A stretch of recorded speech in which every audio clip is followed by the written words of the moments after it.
বন্ডামি করিতে করিতে একদল লোক তাদের নিজেদের মনুষ্যত্ববোধ একবারে নষ্ট করে দিয়েছে। তারা নির্লজ্জ, রাক্ষস, এমনকি বেকুবের মতো।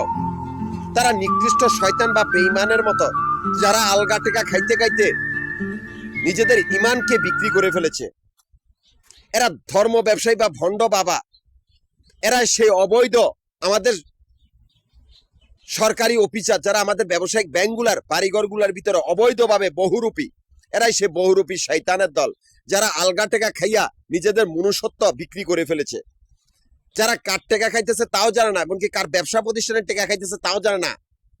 এদেরকে বাইন্দা, হাত পাও বাইন্দা, আইনা হোগার মধ্যে বাস দিয়া তারপরে জিজ্ঞাসাবাদ করা হবে যে তোরা কার টেকা খাইতেছ, সেই ব্যবসা প্রতিষ্ঠানগুলোর মালিক কেডা। এরাই সে আমানত খেয়ানতকারী শয়তানের দল, যাদের অনুসারী কতগুলি বেকুবের দল, যারা অন্ধভাবে এই অবৈধ ভণ্ড বাবাগুলারে সহায়তা করে। এই অবৈধ ভণ্ড বাবাগুলার হোগার বৃত্তে বাস গাইরা তারপরে তাদেরকে জিজ্ঞাসা করা লাগবো তোরা মানুষের ব্যবসা প্রতিষ্ঠান কিভাবে দখল করস। তোরাই তো নিকৃষ্ট বেঈমান, যারা কিনা নির্লজ্জ ডাকাত দল বা অজ্ঞান পার্টি বা নিকৃষ্ট হাইজাকার।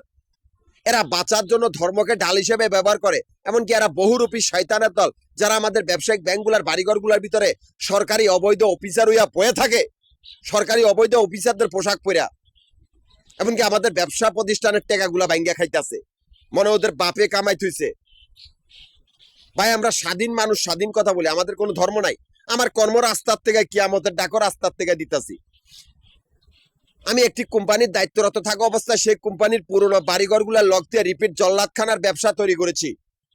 এমনকি সেই জল্লাদখানার ব্যবসাগুলার লক দিয়া আবাসিক বাড়িঘর বা আবাসিক হোটেল বা মার্কেট, যাতে সেই কোম্পানির পুরনো বাড়িঘরগুলার ডাকাত দলগুলারে গণদোলাই দিয়ে মারে। এমনকি সেই কোম্পানির দুই ভাগে বিভক্ত করে প্রথম ভাগে ইনকাম ট্যাক্সের উপজাতির মাধ্যমে আমানত, দ্বিতীয় ভাগে অল উপজাতি ডিফেন্স, যাতে কোনো অজাত বা বেজন্মা পালাইতে না পারে। ওদেরকে মারার বাহিনী, এদের কোনো অস্তিত্ব আর কর্তৃত্ব রাহি নেই। এরা কিচ্ছু করতে পারবে না, এরা ভীতু হয়ে যাবে। এদের সাহসটা বেশি, যেহেতু আমাদের ব্যবসা ব্যাংকের বাইরে।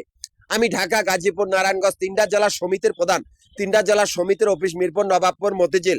এই তিনটা জায়গার ভিতরে আমাদের আবাসিক বাড়িঘর বা হোটেলের ব্যবসার হিসাব করা হয়। এখান থেকে আমার অ্যাকাউন্ট চলতেছে।